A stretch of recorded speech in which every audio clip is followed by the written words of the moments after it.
السلام علیکم میرے پیارے بچوں، اگر آپ بھی اردو کے ٹاپر بننا چاہتے ہو ہمارے چینل آفیشیل اردو کلاسز کو لائک اور سبسکرائب کریں اور ویڈیو کو بنا اسکپ کیے شروع سے آخر تک دیکھیں۔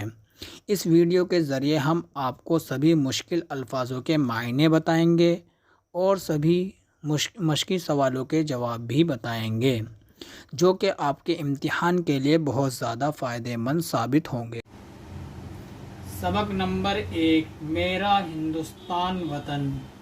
رشیوں کا استھان وطن، ویروں کا ایماں وطن، ولیوں کا ارمان وطن، ہر ہندی کی جان وطن، کل دنیا کی شان وطن، میرا ہندوستان وطن۔ گوتم کے ماتھے کی شکن، نانک چشتی رحمۃ اللہ علیہ کا تن من، نہرو گاندھی کا مسکن، ظلمت اور پر نور کرن، ودوانوں کی خان وطن، میرا ہندوستان وطن۔ شکن کے معنی ہیں سلوٹ، مسکن کے معنی گھر، ظلمت کے معنی اندھیرا، پر نور روشنی۔ الفت کا پیغام ہے یہ، قدرت کا انعام ہے یہ، سب رنگین جام ہے یہ، ہر دل کا آرام ہے یہ، خوشیوں کا اعلان وطن، میرا ہندوستان وطن۔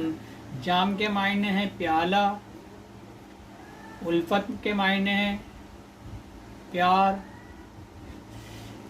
ایک وطن ہے ایک ہے ہم، اس میں لیا ہے سب نے جنم، سب قومیں مل کر باہم، دور کریں بھارت کا علم،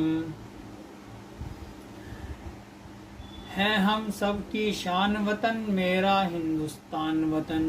باہم کے معنی ہے مل جل کر، علم کے معنی ہے دکھ اور مصیبت میں ایک دوسرے کا ساتھ دینا۔ پڑھیے اور سمجھیے۔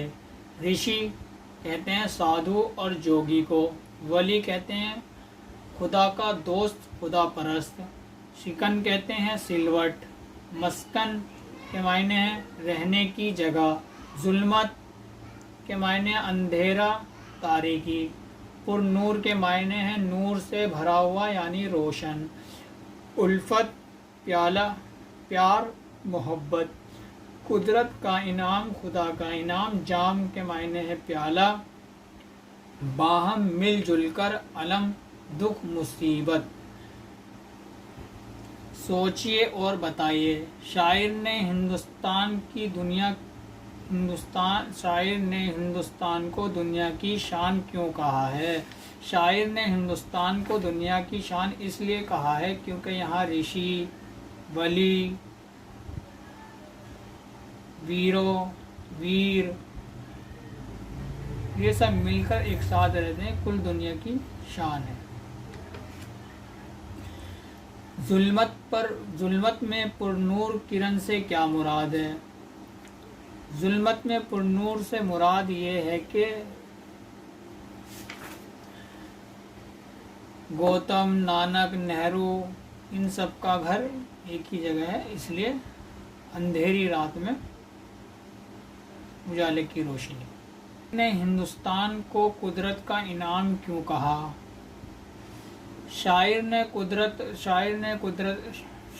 ہندوستان کو قدرت کا انعام اس لیے کہا کیونکہ یہاں پیار، محبت اور مل جل کر سب ایک ساتھ رہتے ہیں، اس لیے شاعر نے ہندوستان کو قدرت کا انعام کہا۔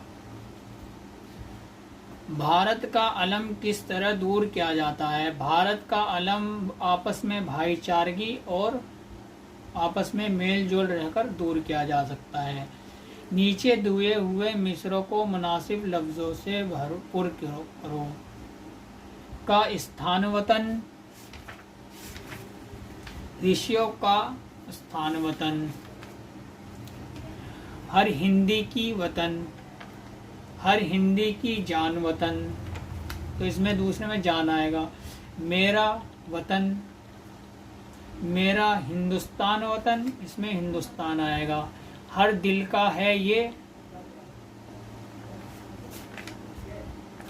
اس کے اندر آئے گا ہر دل کا آرام ہے، یہ آرام آئے گا، ایک وطن ہے ایک ہے ہم، اس میں ایک آئے گا۔ نیچے دیے ہوئے لفظوں کے واحد لکھیے۔ رشیوں رشی، ویروں ویر، ولیوں ولی، خوشیوں خوش، قومیں قوم۔ نمبر 5، نیچے دیے ہوئے لفظوں کے حروف الگ الگ لکھیے۔ ایمان الف یہ، میم الف نون، ارمان الف رے میم الف نون ارمان، پیغام پے یہ غین الف میم پیغام، انعام الف عین الف میم انعام، اعلان الف عین لام الف نون اعلان۔ نیچے دیے ہوئے لفظوں کو غور سے پڑھیے۔ صبح شام، رات دن، کم زیادہ۔ ان میں صبح اور شام، رات اور دن، کم اور زیادہ ایک دوسرے کے مخالف یعنی الٹے معنی دیتے ہیں۔ ایسے لفظوں کو آپس میں متضاد کہتے ہیں۔ اس مثال کی روشنی میں حصہ الف اور با کے صحیح جوڑے ملاؤ۔ وطن پردیس، ظلمت نفرت، انعام سزا، آرام تکلیف، دور پاس۔ اس نظم کا کون سا بند آپ کو پسند ہے؟ اس نظم کا پسندیدہ بند اپنی مرضی سے لکھیں۔ خوش خط، یہاں پر ایمان لکھا ہوا ہے، اس کو اسی طرح سے لکھنا ہے۔ اسی طرح سے شکن لکھا ہوا ہے، اسی کو لکھنا ہے۔ چشتی لکھا ہوا ہے، اسی طرح اس کو لکھنا ہے۔ پیغام لکھا ہوا ہے، اسی طرح پیغام لکھنا ہے۔ انعام لکھا ہوا ہے، اسی طرح انعام